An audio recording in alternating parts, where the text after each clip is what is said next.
जय भीम दोस्तों। आज की वीडियो बहुत ही खास होने वाली है, तो चलिए इस YouTube पे आप सभी का स्वागत है। तो आज के इस वीडियो में हम जानेंगे कि डॉक्टर भीमराव जी आम्बेडकर यानी 6 दिसंबर 1956 की कहानी। तो इस वीडियो में डॉक्टर बाबा साहेब आम्बेडकर के देहांत के बाद महापरिनिर्वाण दिवस क्यों मनाया जाता है और किस लिए कहा जाता है, तो इस वीडियो में अंत तक बने रहे। चलिए इस वीडियो को शुरू करते हैं। आज यानी 6 दिसंबर को संविधान के जनक डॉक्टर BR आम्बेडकर की पुण्यतिथि है, यानी कि 6 दिसंबर 1956 को बाबा साहेब आम्बेडकर का देहांत हुआ था। उनकी पुण्यतिथि को देश भर में महापरिनिर्वाण दिवस के तौर पर मनाया जाता है। संविधान निर्माता यानी डॉक्टर भीमराव जी आम्बेडकर बड़े समाज सुधारक और विद्वान थे। उन्होंने अपना पूरा जीवन जातिवाद को खत्म करने और गरीब दलितों को पिछड़े वर्गों को उत्थान के लिए अर्पित किया था। डॉक्टर भीमराव जी आम्बेडकर ने वर्ष 1956 में बुद्ध धर्म अपनाया था। परिनिर्वाण बुद्ध धर्म के प्रमुख सिद्धांत और लक्ष्यों में से एक है। इसका मतलब मौत के बाद निर्वाण होता है। बौद्ध धर्म के मुताबिक जो व्यक्ति निर्वाण प्राप्त करता है वह सांसारिक इच्छाओं मोह माया से मुक्त हो जाता है।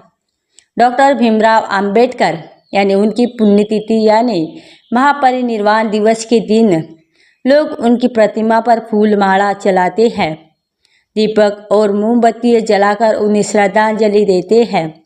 तो कई जगह पर उनकी याद में कार्यक्रम होते हैं। उनके विचारों को याद करने के अलावा उनकी संघर्ष गाथा भी बताई जाती है। तो चलिए इस वीडियो में कुछ जुड़ी अहम बातें जानते हैं। अपने ज़माने के सबसे पढ़े लिखे लोगों में से एक डॉक्टर BR आम्बेडकर अपने ज़माने के सबसे ज़्यादा पढ़े लिखे कुछ एक महान विद्वान लोगों में से एक थे। उनके पास अलग अलग 32 विषयों की डिग्री थी।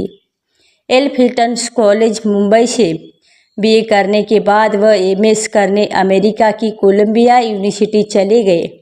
वहीं से PhD भी किए और इसके बाद London school of the economics में MSc DSc की और ग्रेज इन बैचलर लॉ किया। जैसे एल्फिल्टन कॉलेज में वे अकेले दलित छात्र थे और डॉक्टर भीमराव आम्बेडकर को किताबें पढ़ने का ज़बरदस्त शौक़ था। यानी डॉक्टर भीमराव आम्बेडकर को खूब किताबें पढ़ने का शौक़ था। उनके पास किताबों का विशाल और बेहतरीन संग्रह था। जॉन गुथेर और इनसाइड एशिया में लिखा है कि 1938 में आम्बेडकर के पास 8000 किताबें थी। उनकी मृत्यु के समय वो 35,000 हो गई थी, जबकि पिता की 14वीं संतान। लेकिन सिर्फ आम्बेडकर को मिली स्कूल में पढ़ने का मौका। तब डॉक्टर भीमराव आम्बेडकर के पूर्वज ब्रिटिश ईस्ट इंडिया कंपनी में सैनिक थे। पिता ब्रिटिश इंडियन आर्मी में सूबेदार थे। इस वजह से भीमराव आम्बेडकर को स्कूल पढ़ने का मौका मिला। उस समय एक दलित और अछूत माने जाने वाली जाति के बच्चे के लिए स्कूल जाकर पढ़ना संभव नहीं था। आम्बेडकर को स्कूल में अन्य बच्चों जितने अधिकार नहीं थे। उन्हें अलग बैठाया जाता था। वह खुद पानी भी नहीं पी सकते थे। ऊंची जाति के बच्चे ऊंचाई के उनके हाथों पर पानी डालते थे। और जब आम्बेडकर, कबीरदास, ज्योतिबा फुले, महात्मा बुद्ध के विचारों से काफ़ी प्रेरित थे। क्या था असली नाम? चलिए इस वीडियो में जानते हैं। आम्बेडकर का असल में नाम अम्बावाडेकर था। ये नाम उनके पिता ने स्कूल में दर्ज भी कराया था, लेकिन उनके एक अध्यापक ने उनका नाम बदलकर अपना सरनेम आम्बेडकर उन्हें दे दिया। इस तरह स्कूल रिकॉर्ड में उनका नाम आम्बेडकर दर्ज हुआ।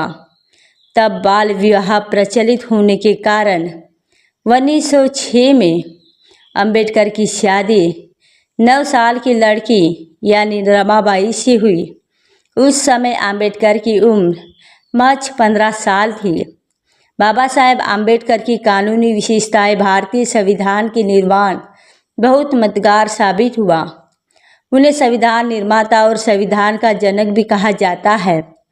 उन्होंने संविधान बनाने से पहले कई देशों के संविधान का अध्ययन भी किया था। काबिलियत के दम पर वह भारत के पहले कानून मंत्री पद तक पहुँचे थे। और डॉक्टर भीमराव आम्बेडकर दलितों पर हो रहे अत्याचार के विरुद्ध आवाज़ उठा के उनके लिए बहिष्कृत भारत मूक नायक जनता नाम के प्रांशिक और साप्ताहिक पत्र निकालने शुरू किए थे। साल 1927 से उन्हें छुआछूत जातिवाद के खिलाफ अपना आंदोलन तेज कर दिया था। जबकि महाराष्ट्र में रायगढ़ में महाड़ के उन्होंने सत्याग्रह भी शुरू किया था। उन्होंने कुछ लोगों के साथ मिलकर मनुस्मृति की तत्कालीन प्रति जलाई थी। साल 1930 में उन्होंने कल रमन मंदिर में आंदोलन शुरू किया था और सन 1951 में उन्होंने हिंदू कोड बिल संसद में पेश किया था। डॉक्टर आम्बेडकर का मानना था कि सही मायने में प्रजातंत्र तब आएगा जब महिलाओं को पैतृक संपत्ति में बराबरी का हिस्सा मिलेगा और उन्हें पुरुषों के समान अधिकार दिए जाएंगे।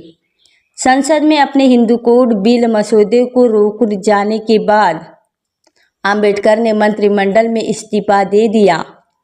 तब 14 अक्टूबर 1956 को आम्बेडकर और उनके समर्थकों ने पंचशील को अपनाते हुए बौद्ध धर्म ग्रहण किया। वह हिंदू धर्म के कई तौर तरीकों से काफ़ी दुखी हो गए थे। तब 6 दिसंबर 1956 को डॉक्टर भीमराव आम्बेडकर की मृत्यु हो गई। तो दोस्तों आज का वीडियो बस इतना ही। वीडियो अच्छा लगा तो वीडियो को लाइक शेयर अवश्य करें और नीचे कमेंट बॉक्स में जय भीम जरूर लिखें।